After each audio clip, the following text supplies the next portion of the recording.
జయప్రకాష్ నారాయణ గారు చెప్పినట్టుగా ప్రైవేట్ రంగం అంత శక్తి కలిగింది, అంత గొప్పది అయినప్పుడు ఈ 70 సంవత్సరాల పాటు ఎల్ఐసి లాంటి సంస్థని నెలకొల్పలేకపోయింది ఎందుకని?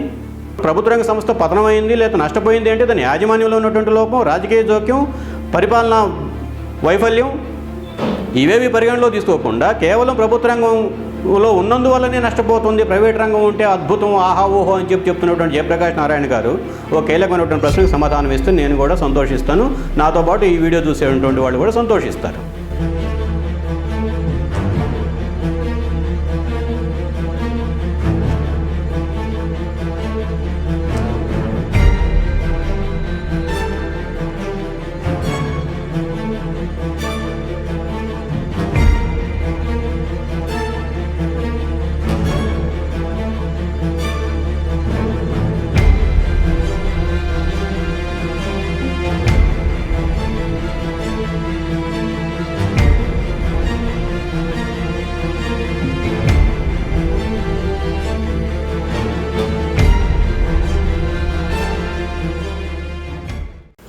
ప్రముఖ సామాజిక కార్యకర్త, సామాజిక రాజకీయ ఆర్థిక విశ్లేషకులు అని గుర్తింపు కలిగినటువంటి మాజీ ఐఏఎస్ అధికారి జయప్రకాష్ నారాయణ గారు ఈ మధ్య విశాఖపట్నం స్టీల్ ప్లాంట్ ప్రైవేటైజేషన్ గురించి కొన్ని ఆసక్తికరమైనటువంటి విషయాలు చెప్పారు. ఓపికగా విన్నాను. 19 నిమిషాల నిడివి కలిగినటువంటి వీడియోలో జయప్రకాష్ నారాయణ గారి ఆరోపణలు, లేదంటే వాదనలు, ప్రతివాదనలు, అభ్యంతరాలు, నాకు అర్థమైనటువంటి సారాంశం ప్రభుత్వ రంగం పనికి మాలింది అంటే ఆయన ఏం చెప్పదలుచుకున్నారో అనేది మొట్టమొదట ఆయనకు స్పష్టత లేదు అనేది ఒకటి స్పష్టం అవుతుంది నాకు. ఎందుకంటే ఆయన వాదం ఎత్తుకునేటప్పుడు తన వాదన వినిపించడం కోసం చేసినటువంటి ప్రయత్నంలో ఎప్పుడో 1947లో భారతదేశం స్వాతంత్రం వచ్చినప్పుడు మన బడ్జెట్ కేవలం 5 కోట్ల రూపాయలు, విశాఖపట్నం స్టీల్ ప్లాంట్ పెట్టినప్పుడు మన బడ్జెట్ కేవలం 55,000 కోట్ల రూపాయలు, ఈవేళ మనం 22 లక్షల కోట్ల రూపాయల పన్నులు వసూలు చేయగలుగుతున్నాం అనేది ఒక వాదన తీసుకొచ్చారు. అయితే నా ప్రశ్న ఏమిటంటే మేధావి గారికి 22 లక్షల కోట్ల రూపాయల పన్నులు వసూలు చేయగలిగే స్థాయికి ఆర్థిక వ్యవస్థ ఎదిగింది అన్నప్పుడు ఆ కొనసాగింపులో మరో మాట కూడా అన్నారు. ప్రభుత్వం దగ్గర డబ్బులు లేనప్పుడు ప్రభుత్వం ఇటువంటి పనులన్నీ పెట్టుకోకూడదు, అంటే ఆర్థిక రంగాన్ని నిర్వహించడానికి కావాల్సినటువంటి కసరత్తు అందులో ఏలు పెట్టకూడదు, కాలు పెట్టకూడదు అనేది పాపం ఆయన బాధ.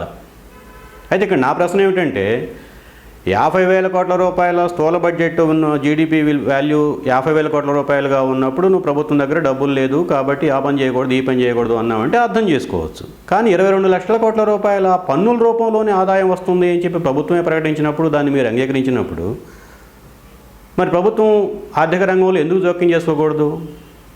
ఇది నా మొదటి ప్రశ్న. రెండోది, ఆయన ఒక అద్భుతమైనటువంటి నిర్వచనం ఇచ్చారు. ప్రభుత్వ రంగం అంటే ప్రభుత్వ రంగంలో ఉన్నటువంటి ప్రైవేటు వ్యక్తుల పందేరం లేదు అనుభవం విలాసాలు సుఖ అనేది ఏదో చెప్పుకొచ్చారు. అయితే ఈ ప్రైవేట్ రంగం, ప్రభుత్వ రంగంలో ఉన్నటువంటి ప్రైవేటు వ్యక్తులు ఎవరు? సోకాల్డ్ మీలాగా చదువుకొని పాస్ అయ్యి ఐఏఎస్ అని ముద్రతోటి అధికార దర్పాన్ని ప్రదర్శిస్తున్నటువంటి సివిల్ సర్వెంట్స్ కాదా? మరి సివిల్ సర్వెంట్స్ వాళ్ళు చేయాల్సినటువంటి పని ఏమిటి, వాళ్ళ బాధ్యతలు ఏమిటి, వాళ్ళ నైతిక ధర్మం ఏంటి, రాజ్యాంగం పట్ల వాళ్ళకు ఉన్నటువంటి కమిట్మెంట్ ఏమిటి, ఈ దేశం పట్ల, ఈ దేశాన్ని వాళ్ళని చదివించడానికి, వాళ్ళ జీతాలు ఇస్తున్నటువంటి ప్రభుత్వానికి, ఆ ప్రభుత్వానికి వాళ్ళు జీతాలు తీసుకుంటానికి ఉపయోగపడుతున్నటువంటి ప్రజలు, పన్నులు కడుతున్నటువంటి ప్రజలకి ప్రజల పట్ల వాళ్ళకు ఉన్నటువంటి నిబద్ధత ఏమిటి? ఈ రకమైనటువంటి తప్పుడు వాదనలు, తప్పుడు ఆరోపణలు, అర్ధసత్యాలు, అసత్యాలతోటి ప్రజలు తప్పుదారి పట్టించడమా? జయప్రకాష్ నారాయణ గారు చెప్తున్నారు అసలు కేంద్ర ప్రభుత్వ రంగ సంస్థలు అంటే పనికి మాలినవి, పని చేయవు అని చెప్పి 2019 ఫిబ్రవరిలో కేంద్ర ఆర్థిక శాఖ సహాయ మంత్రి పార్లమెంట్లో ఇచ్చినటువంటి ప్రకటన మీకు చెప్తున్నాను. ఇప్పుడు ఎల్ఐసి ప్రారంభ పెట్టుబడి 5 కోట్ల రూపాయలు. ఈవేళ ఎల్ఐసి ఆస్తులు 36,11,000 కోట్ల రూపాయలు. ఏ ప్రైవేట్ రంగం తీసుకొచ్చి ఎల్ఐసిని డెవలప్ చేసింది? కేవలం 2017-2018 సంవత్సరంలోనే ఎల్ఐసి కేంద్ర ప్రభుత్వానికి కట్టినటువంటి పన్ను 26,000 కోట్ల రూపాయల చిల్లర. ఇవి కాకుండా అనేక రకాలైనటువంటి ప్రభుత్వ రంగ పథకాలకి క్యాపిటల్ ఇన్వెస్ట్మెంట్ సప్లై చేస్తోంది ఎల్ఐసి. మరి ఈ 75 సంవత్సరాల్లో జయప్రకాష్ నారాయణ గారు చెప్పినట్టుగా ప్రైవేట్ రంగం అంత శక్తి కలిగింది, అంత గొప్పది అయినప్పుడు ఈ 75 సంవత్సరాల పాటు ఎల్ఐసి లాంటి సంస్థని నెలకొల్పలేకపోయింది ఎందుకని? విశాఖపట్నం స్టీల్ ప్లాంట్ లాంటి సంస్థను నెలకొల్పలేకపోయింది ఎందుకని? ఇవాళ విశాఖపట్నం ఎందుకు తెర మీదకి వచ్చింది? 2007, 2008 మధ్యకాలంలో ఒరిస్సాలో పోస్కో కంపెనీతోటి ప్రైవేట్ స్టీల్ ప్లాంట్, పూర్తి స్థాయి ప్రైవేట్ స్టీల్ ప్లాంట్ నిర్మించడం కోసం కేంద్ర ప్రభుత్వం ఒప్పందం చేసుకుంది. దానికోసం భూములు కేటాయించాలనే ప్రయత్నం జరిగింది. ఆ నేమగిరి హిల్స్ ఉద్యమం అంతా కూడా దానికి వ్యతిరేకంగా జరిగింది. పోస్కో ఆ ప్రాంతంలో ఉన్నటువంటి ప్రకృతి పర్యావరణాన్ని దెబ్బతీస్తోంది అని చెప్పి ఆ స్థానిక ఆదివాసీ తెగలందరూ ఆందోళన చెందారు. అప్పటికే వాళ్ళు పారాదీప్ పోర్టు నిర్మాణంలో జరిగినటువంటి నష్టాన్ని చూశారు. వాళ్ళ జీవనోపాధి కోల్పోయినటువంటి పద్ధతిని గమనించారు. ఈ విశాఖపట్నం స్టీల్ ప్లాంట్లో అట్లాగే టాటా పెట్టినటువంటి స్టీల్ ప్లాంట్లోనూ వాళ్లకు అదనంగా జీవనోపాధి కల్పించే అవకాశాలు ఏవి లేవు అనేది వాళ్ళు గమనించారు. కాబట్టి పోస్కో అక్కడ అడుగు పెట్టలేకపోయింది. ఈవేళ అదే పోస్కోని తీసుకొచ్చి విశాఖపట్నం స్టీల్ ప్లాంట్ అప్పగించడం కోసం కేంద్ర ప్రభుత్వాలు, రాష్ట్ర ప్రభుత్వాలు కొమ్మక్కై ప్రయత్నం చేస్తూ ఉంటే చదువుకున్నామని చెప్పి ఆర్థిక మేధావులు అని చెప్పుకుంటున్నాడు, రాజకీయ విశ్లేషకులు అని చెప్పుకుంటున్నట్టు మనలాంటి వాళ్ళను ఇటువంటి తప్పుడు నిర్ణయాన్ని సమర్థించాలా? మీరన్నటువంటి ప్రాతిపదికనే చూద్దాం. ప్రభుత్వ రంగ సంస్థలు పెట్టడానికి ఏ సంవత్సరం ఏ కంపెనీకి ఏ కేంద్ర ప్రభుత్వ రంగ సంస్థకి ఎంత పెట్టుబడి పెట్టింది కేంద్రం?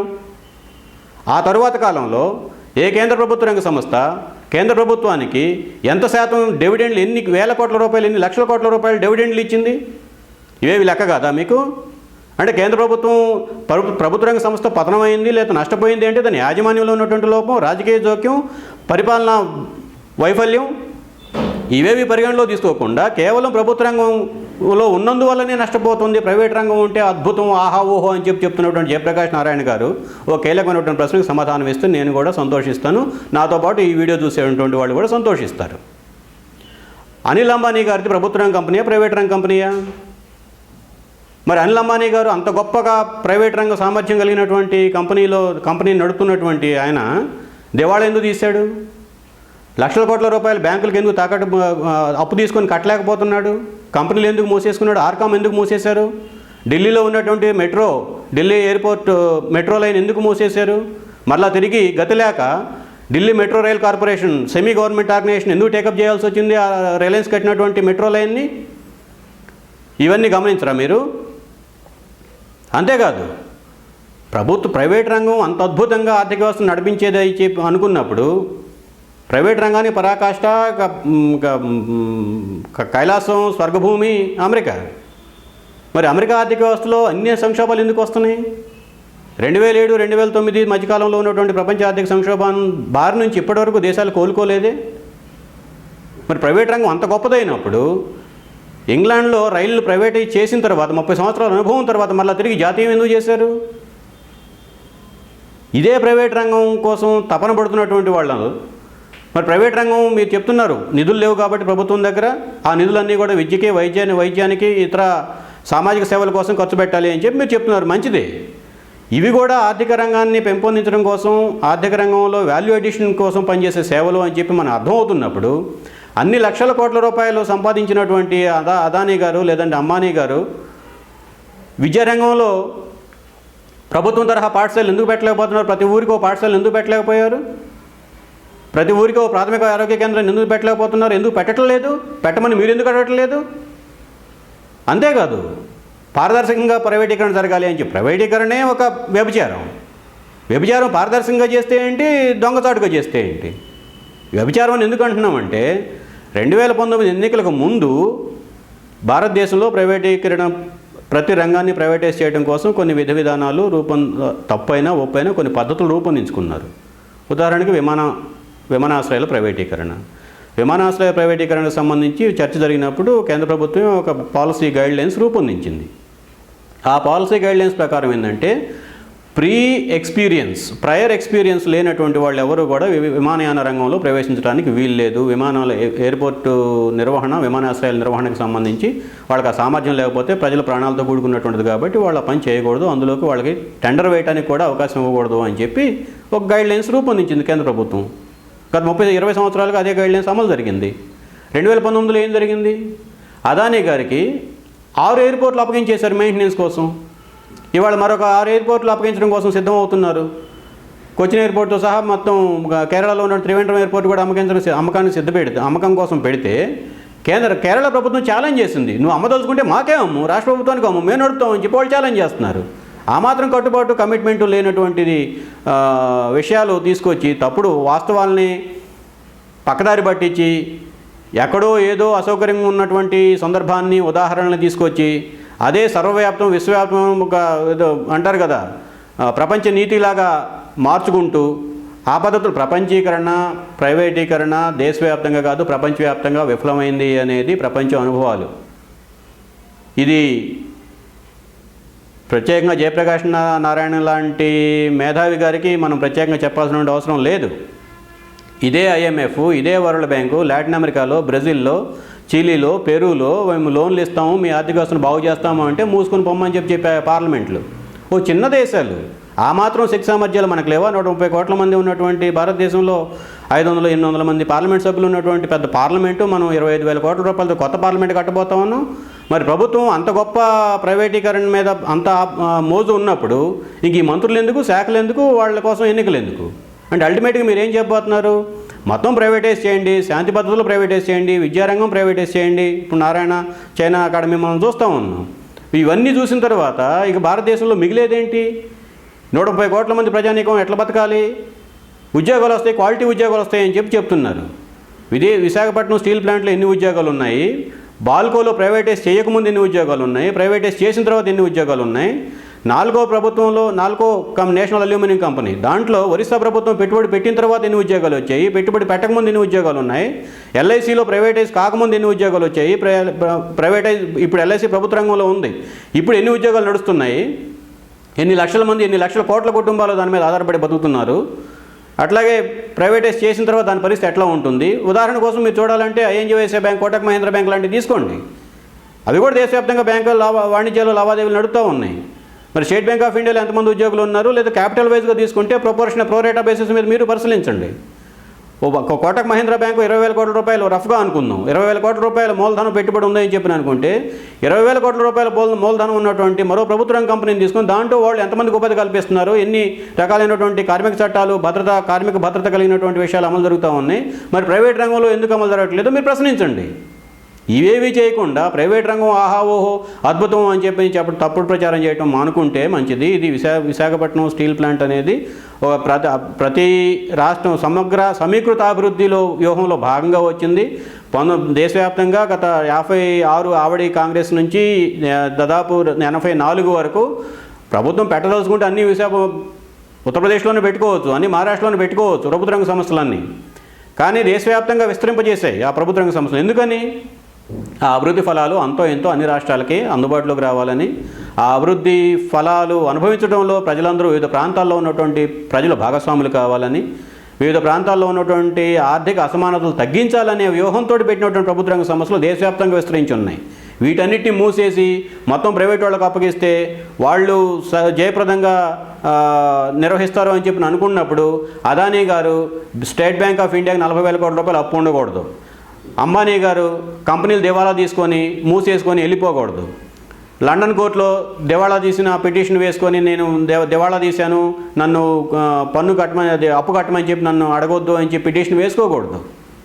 ప్రైవేట్ రంగానికి అంత శక్తి ఉంటే, ప్రైవేట్ రంగం అంత శక్తి కలిగింది కాదు, మోసపూరితమైనటువంటిది, విచ్చలవిడి దోపిడీకి ఆటంకం లేకుండా చేయడానికి కావాల్సినటువంటి రాతమార్గమే ప్రైవేట్ రంగం తప్ప ప్రభుత్వ రంగంలో ఉంటే కొన్ని నీతి నియమాలు, చట్టాలు, పార్లమెంటరీ అజమాయిషీ, ప్రజల అజమాయిషీ ఉంటుంది. ప్రైవేట్ రంగంలో ఇవేవి ఉండవు. టాటా కంపెనీ దగ్గరికి వెళ్ళి మనం ఏ కార్మికుడు మారుతి ఉద్యోగం చూసాం మనం ఢిల్లీలో, హర్యానాలో, గురుగాంలో 2006, 2012, 2013 మధ్య పెద్ద ఎత్తున సమ్మెలు జరిగాయి.